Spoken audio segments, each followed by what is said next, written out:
नमस्कार दोस्त। किस तरीके से आर्कटिक सागर या तमाम ऐसे अंटार्कटिक जो उत्तरी ध्रुव है किस तरीके से पूरी तरीके से पिघलता जा रहा है, ग्लोबल वार्मिंग के कारण किस तरीके से वहां की स्थिति परिस्थिति गड़बड़ होती जा रही है, आज हम उसी के बारे में जानेंगे। एक प्रोजेक्ट शुरू हुआ है तारा पोलर मिशन, फ्रांस के वैज्ञानिकों के द्वारा यह पूरा जो है मिशन को शुरू किया गया है, जिसका नाम है तारा पोलर मिशन। इस पूरे फ्रांस की तारा ओशन फाउंडेशन के द्वारा इस पूरे प्रोजेक्ट को शुरू किया गया है और किस तरीके से ये काम करता है, क्या इसका स्तर रहा है, यह पूरे प्रोजेक्ट के बारे में हम आज समझेंगे। एक अनूठा और महत्वाकांक्षी प्रोजेक्ट है जो वैज्ञानिक अभियान है। यह एक तैरता हुआ वैज्ञानिक अनुसंधान स्टेशन जो शुरू किया गया, जिसे आर्कटिक महासागर, नॉर्थ पोल आर्कटिक, ठीक है, आर्कटिक महासागर में यह शुरू किया गया है, ठीक है, नॉर्थ में है ना। तो उत्तरी ध्रुव के लिए ये पूरी तरीके से समर्पित है। नॉर्थ पोल आर्कटिक के जमी हुई बर्फ के साथ बहते हुए ट्रांसपोलर जो ड्रिफ्ट हैं, जो पूरी बर्फें जा रही हैं, पर्यावरण जलवायु परिवर्तन का अध्ययन करने के लिए इस पूरे प्रोजेक्ट को क्या किया गया है, डिजाइन किया गया है। इसका मुख्य उद्देश्य क्या है, यह प्रोजेक्ट क्यों शुरू हुआ है। आर्कटिक क्षेत्र में दुनिया के अन्य हिस्सों की तुलना में 3 से 4 गुना तेजी से गर्मी बढ़ रही है। चिंता का विषय यही है कि गर्मी बढ़ रही है तो वहां पे क्या हो रहा है, बर्फ जो है बहुत भारी मात्रा में पिघल रही है। तो जब बर्फ भारी मात्रा में पिघल रही है तो उस पूरे प्रोजेक्ट को समझने के लिए, इस पूरे कहानी को देखने के लिए जो स्थिति बन रही है, तो जब बर्फ पिघलेगी तो जलवायु परिवर्तन का प्रभाव पड़ेगा। महासागर में बर्फ और वायुमंडल के बीच में जो दोनों का तालमेल है वह सही नहीं बैठ रहा। वायुमंडल के बीच होने वाले भौतिक और रासायनिक संबंधों का डेटा जुटाना मुख्य विषय रहा है। ध्रुवीय जैव विविधता, बायोडाइवर्सिटी, अत्यधिक कठोर परिस्थिति, चूंकि वहां पे -52, देखिए यहाँ पे -52 डिग्री सेंटीग्रेड, -52 डिग्री सेंटीग्रेड का टेम्परेचर रहता है। तो वहां तक में जीवित रहने वाले सूक्ष्म जीवों, माइक्रोवेव्स हो, प्लैंकटन, जो प्लैंकटन होता है ना, जो आप देखते हैं उगाता है, प्लैंकटन और ध्रुवीय जीवों की अनुकूलन क्षमता का अध्ययन करने के लिए यह पूरा प्रोजेक्ट, पूरा सिस्टम तैयार किया गया। बर्फ पिघलने और प्रदूषण का विश्लेषण, पिघलती बर्फ और मानवीय प्रदूषण से ध्रुवीय परिस्थिति तंत्र, इकोसिस्टम पर पड़ रहे असर को समझने का यह पूरा अध्ययन किया जा रहा है। इसमें 12 वैज्ञानिक, कितने वैज्ञानिक, 12, 12 कुल लोग जाएंगे, 12 में से 6 वैज्ञानिक इसमें गए हैं। फ्रांस के द्वारा यह जो है चालू किया गया है और इसमें 6 वैज्ञानिक जो है इसमें गए हैं साथ में, है ना। ये पूरा मिशन है जिस तरीके से पूरा आप देख रहे हैं, और सटीकता के साथ 20 साल लंबा डेटा सेंटर तैयार करने का पूरा प्रोजेक्ट है। कितने वैज्ञानिक, कितने सदस्य, स्टेशन की क्षमता और मौसम परिस्थितियों के अनुसार तय की गई है, यह पूरा रहेगा, ठीक है। इसके साथ सर्दियों में विंटर सीजन जो होता है, विंटर सीजन में किस तरीके से इसमें परिवर्तन आता है, अत्यधिक ठंड और लगभग 5 महीने के निरंतर अंधेरा, क्योंकि 5 महीने यहाँ पे सूरज दिखता ही नहीं है, 5 महीने यहाँ पे सूरज नो सनलाइट, ठीक है, 5 महीने तक यहाँ सूरज नहीं दिखता है। और सोचिए कि अंधेरे के दौरान स्टेशन 12 लोग रहेंगे। अब उसमें से मुख्य 6 वैज्ञानिक और 6 नाविक सपोर्ट क्रू, उसमें कैप्टन होगा, डॉक्टर होगा, इंजीनियर होगा, चालक होगा, तमाम लोग होकर मिलकर ही तो जाएंगे। तो ये गर्मियों में सन सीजन जो होता है, परिस्थितियां जो है थोड़ी अनुकूल रहेंगी, क्योंकि गर्मी में थोड़ा सा मात्रा ठीक होता है। तो क्रू की संख्या बढ़ाकर 18 लोग करने की तैयारी रहेगी। वैज्ञानिक और प्लस नाविक और बढ़ा दिए जाएंगे, ठीक है। इस तरीके से पूरा प्रोजेक्ट चलेगा। अंतरराष्ट्रीय वैज्ञानिक सहयोग, भले ही इसे फ्रांस में बनाया गया है, लेकिन इसमें Bharat, Germany, America, Spain, Canada, Switzerland, Japan जैसे 12 से अधिक देशों के लगभग 30 अनुसंधान संस्थान और प्रयोगशालाएं शामिल रहेंगी। अब मिशन की कार्यप्रणाली और विशेषता क्या है, इसके बारे में हम जानेंगे मुख्य रूप से कि इस मिशन को किस तरीके से तैयार किया गया है, इस मिशन की क्या उद्देश्य है, मिशन कार्यप्रणाली क्या है, इसकी क्या विशेषता है। विशेषता विवरण, स्टेशन का आकार व डिजाइन, 26 मीटर लंबा और 16 मीटर चौड़ा इग्लू उड़न दस्तरी जैसा आकार, जो बर्फ के दबाव से टूटे ना, है ना, बर्फ के दबाव से टूटे ना, उस तरीके के पूरे प्रोजेक्ट को क्या किया गया है, बनाया गया है। और आकार जो बर्फ के दबाव से टूटने के बजाय ऊपर उठ जाता है। तो तापमान सहनशीलता, -52 डिग्री सेंटीग्रेड तक के भीषण तापमान जो भीषण तापमान में काम करने की जो क्षमता है वो किस तरीके से सामान्य बनी रहे। समय सीमा, टाइमलाइन 2026 से 2045 तक कुल 10 अभियान, प्रत्येक मिशन 14 से 18 महीने बर्फ में जमा रहेगा। अब देखिए, मून पूल स्टेशन के नीचे 1.6 मीटर व्यास का एक विशेष छेद, अब 1.6 मीटर व्यास का एक मुख्य छेद रहेगा, जिसमें जो है ये पूरे तरीके से इसमें जो है यह कार्यक्रम संचालित किया जाएगा, है ना। अब सोचिए कि किस तरीके से ये इस पूरे बर्फ को पिघलती हुई 1.6 मीटर व्यास का एक विशेष छेद, जिससे बर्फ के नीचे से पानी के नमूने, अब बर्फ के नीचे से अगर पानी के नमूने को आप देखेंगे तो किस तरीके से ROV रोबोटिक ड्रोन छोड़े जा रहे हैं या छोड़े जाएंगे, छोड़े जा सकते हैं, चुनौतियां वैज्ञानिकों और टीम को 5 महीने के लंबे अंधेरे, सोचिए 5 महीने वहां सूरज नहीं दिखा था, 5 महीने के लंबे अंधेरे, अत्यधिक ठंड, मानसिक अलगाव और ध्रुवीय भालुओं जो पोलर बियर्स हैं के खतरे का सामना करना पड़ सकता है या पड़ता ही है। सुरक्षा के लिए टीम के सदस्यों को हथियारों का प्रशिक्षण और ध्रुवीय भालू का पता लगाने वाले विशेष कुत्ता साथ उनके जाएंगे, वो पूरा क्या करेंगे, एनालिसिस करेंगे, पूरी तरीके से देखेंगे और आपको तारा पोलर स्टेशन के अंदरूनी हिस्सों, प्रयोगशालाओं और ध्रुवीय वातावरण की झलक देखने में मदद करेगा।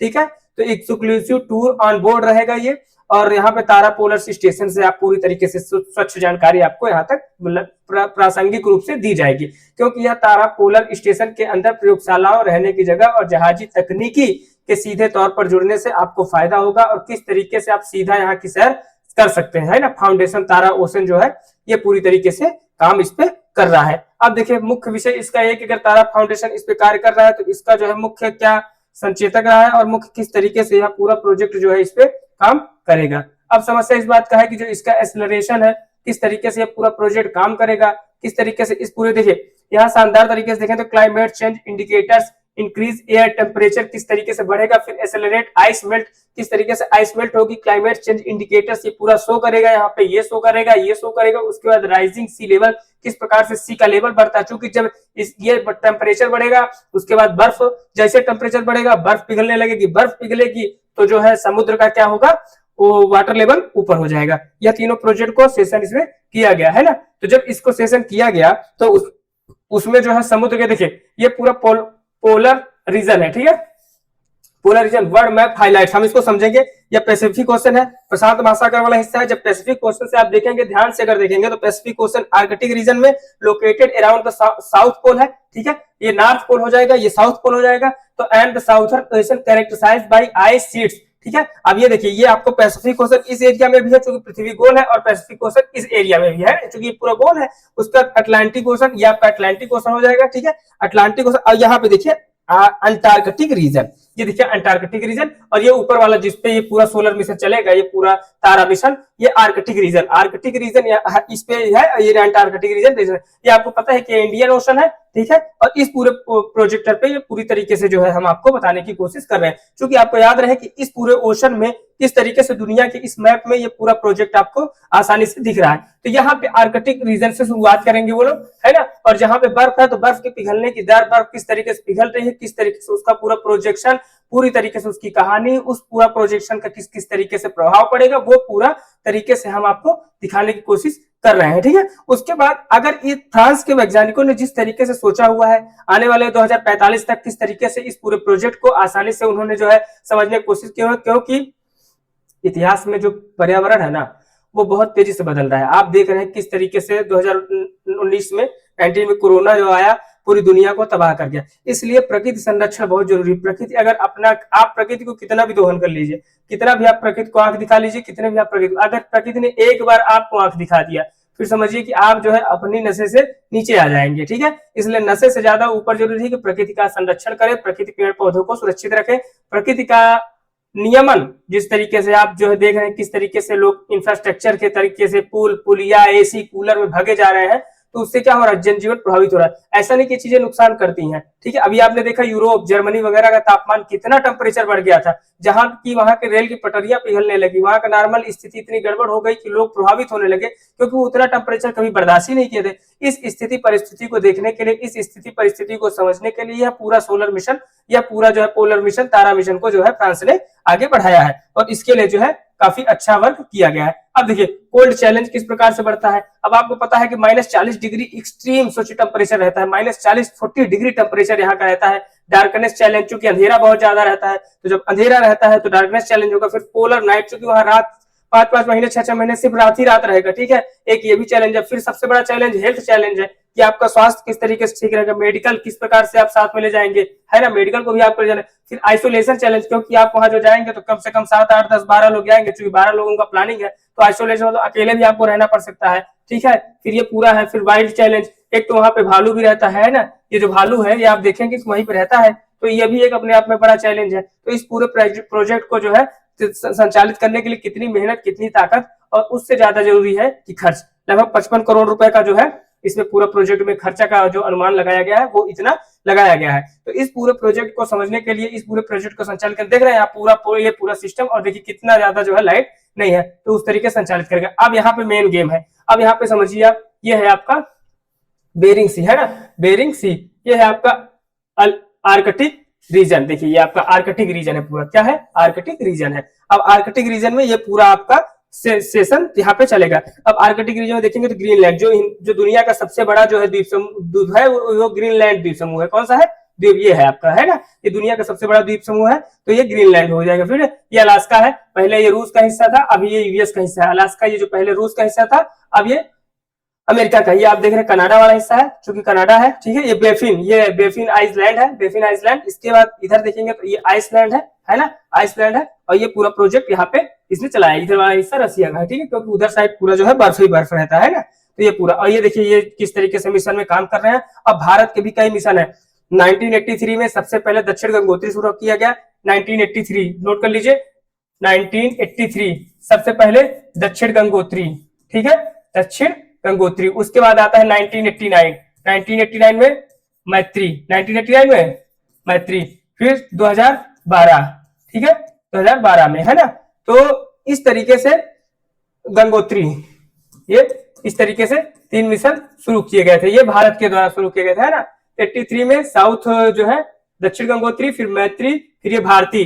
2012 में इस मिशन का नाम क्या था, भारती। इस मिशन का नाम क्या है, भारती। 2012 में भारती शुरू किया गया। तो 1983, 1989, फिर 2012 में भारती। तो ये 3 मिशन भारत के द्वारा जो शुरू किए गए थे, वो ये प्रोजेक्ट शुरू किए गए थे। भारत ने भी अपनी तरफ से जो थोड़ा बहुत धरना प्रदर्शन से जो हिंदुस्तान को समय मिलता है, उसके बाद वो इधर अपना लगाते हैं। उसके बाद आगे देखेंगे India polar mission timeline 4 decades of India, ठीक है। तो सबसे पहले ये देखिए 1981 to फर्स्ट इंडियन एक्सपेंशन, ठीक है। ये देखिए लीड बाई कासिम जी के द्वारा, ये सबसे पहले, ठीक है, मोहम्मद कासिम जी जो थे उनके द्वारा 81-82 में शुरू किया गया।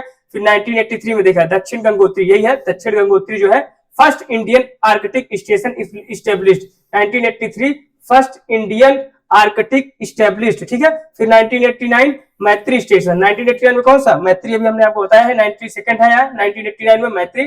फिर 2008 में हिमाद्री शुरू किया गया, 2008 में कौन सा शुरू किया गया, हिमाद्री शुरू किया गया। Indian first Arctic research station, जो ये रिसर्च स्टेशन, पहला रिसर्च स्टेशन हिमाद्री था, ठीक है। उसके बाद कहानी को समझते हैं, 2012 में भारती शुरू किया गया। 2012 में कौन सा है, Bharati, third Indian Arctic station commission. फिर 2014 में शुरू किया गया इंडार्क, ठीक है, 2014 में इंडार्क शुरू किया गया, India full multi sensor most observatory in the Arctic, ठीक है। तो 2014 में इंडार्क शुरू किया गया, कौन सा, IndArc. Present continuous research and new station जो है, तो प्रेजेंट टाइम पे कई प्रोजेक्ट ऐसे हैं जो चलाए जा रहे हैं, वो पूरी तरीके से भारत सरकार उस पर काम कर रही है। पर ये जानना जरूरी है एग्जाम के पॉइंट ऑफ व्यू से, 1981-82 में पहला जो है एसजे कासिम, ठीक है, ये कासिम साहब पहले शुरू किया था, सबसे पहले व्यक्ति कासिम साहब, फिर 83, फिर 89, फिर जो है ये 12, ये भारती। मेन यही पूछा जाता है, दक्षिण गंगोत्री, मैत्री और भारती, ठीक है, यह मुख्य रहेंगे, ठीक है। और प्रेजेंट आगे भी काम इस पे चल रहा है। तो यह पूरा प्रोजेक्ट रहा, किस तरीके से पूरा काम करता है। देखिए लेह लद्दाख वाला हिस्सा जो बर्फ वाला हिस्सा है, ठीक है, इससे कोई विशेष रीजन नहीं है, बर्फ दिखाने के लिए आपको बताया गया कि किस तरीके से पर्यावरण को प्रभावित होता है। और जब पर्यावरण प्रभावित होता है तो यहाँ समुद्र का जल स्तर बढ़ेगा, और जब इसका जल स्तर बढ़ेगा तो ये जो बिल्डिंगें आपको दिखाई दे रही, फिर ये आपको दिखाई नहीं देंगी, क्योंकि जिस दिन प्रकृति की तबाही आएगी फिर आप भी नहीं दिखाई देंगे, और प्रकृति जो है अगर नुकसान करने पे आ जाएगी, तबाही करने पे आ जाएगी, तो फिर जो है कोई भी व्यक्ति बच नहीं पाता है। आप जानते हैं जापान जैसा देश जो दुनिया में विकसित देशों में से एक है, पूरी तरीके से जब तबाह होता है तो पूरा खत्म हो जाता है। तो इस तरीके से आपको ध्यान रखना है कि प्रकृति का संरक्षण बहुत जरूरी है। प्रकृति जो है हिसाब से उसका सम्मान के साथ ही आगे बढ़ना जरूरी होता है। तो इस बात को ध्यान रखिए कि जैसे ही वहां टेम्परेचर बढ़ेगा, इस समुद्र का टेम्परेचर बढ़ जाएगा, ठीक है। तो उससे जो है नुकसान किसका होगा, प्रकृति का और आप सबका और हमारा। यह पूरा प्रोजेक्शन मुख्य बात यह रहेगी कि अगर फ्रांस ने ऐसी कोशिश की है, यूरोप का देश है फ्रांस, उसने अगर ऐसी कोशिश की है तो उसका जरूर इस बात पे सहयोग होना चाहिए कि अगर प्रकृति के संरक्षण के लिए, पर्यावरण के संरक्षण के लिए कोई भी व्यक्ति, कोई भी संस्था, कोई भी देश इस क्षेत्र में काम कर रहा है, बढ़ चढ़ के हिस्सा ले रहा है, तो यह जरूरी होता है कि देश के विकास के लिए, विश्व के विकास के लिए और पूरी मानवता के विकास के लिए यह पूरा संरक्षण अत्यंत आवश्यक था। इस तरीके से जो है पूरे प्रोजेक्ट को चलाया गया, पूरी संस्था को चलाया गया। यह इंपॉर्टेंट विषय है, जो आज के हिसाब से या युगों पहले ये पूरा जो प्रोजेक्शन था, पूरे प्रोजेक्ट को चलाने की कोशिश की गई, यह इंपॉर्टेंट था। इंपॉर्टेंस इस बात का भी रहेगा कि ये जो पूरा प्रोजेक्ट चल रहा है वो प्रकृति के संरक्षण के लिए जो चलाया जा रहा है, उसमें सरकारें किस हिसाब से मदद करती हैं, सरकारों ने क्या अपना योगदान दिया। चूंकि समय समय की बात है, भारत सरकार का काम ये नहीं है, ये फ्रांस की सरकार ने इस प्रोजेक्ट को शुरू किया है, ठीक है। भारत सरकार जो है वो धरना प्रदर्शन में अभी मस्त है, ठीक है। दिल्ली से लेके लखनऊ तक से लेके भोपाल और पटना तक क्या है चल रहा है, धरना प्रदर्शन ही चल रहा है, ठीक है। तो ये पूरा प्रोजेक्ट है आर्कटिक ओशन का, ठीक है। आर्कटिक ओशन के प्रोजेक्ट के साथ आप जो है ध्यान पूर्वक इसको देखेंगे किस तरीके से पूरे प्रोजेक्ट को शुरू किया गया। और इस प्रोजेक्ट का जो मुख्य विषय था कि किस तरीके से आप देखेंगे इसमें जो है वैज्ञानिक लगे रहे, किस तरीके का प्रोजेक्ट जो है शुरू करेगा। पहले 12 लोग जाएंगे, उसके बाद फिर 5-6 लोगों को और बढ़ाया जाएगा, 18 लोग इसमें शामिल हो जाएंगे, ठीक है। और उसके अलावा जो है शांतिपूर्वक इसमें जो है देशों का जो सहयोग रहेगा वो थोड़ा थोड़ा, हर देशों का थोड़ा थोड़ा सहयोग भी मिलता रहेगा। और कौन किस तरीके से इस पूरे प्रोजेक्ट में शामिल होगा उसका भी जो है समय समय के साथ अपडेट होता रहेगा। लेकिन मुख्य विषय है, क्या पर्यावरण के संरक्षण के लिए सिर्फ एक देश, दुनिया में सिर्फ एक ही देश है? जी नहीं, संरक्षण सबकी जिम्मेदारी है, क्योंकि प्रकृति अगर किसी के प्रति नाराज होती है तो वो नाराजगी जो है आपको बहुत आसानी से और बहुत जल्दी दिख भी जाती है। तब तक के लिए धन्यवाद, नमस्कार। पर्यावरण को सुरक्षित रखेंगे, ये हम सबकी जिम्मेदारी है। थैंक यू, धन्यवाद, नमस्कार।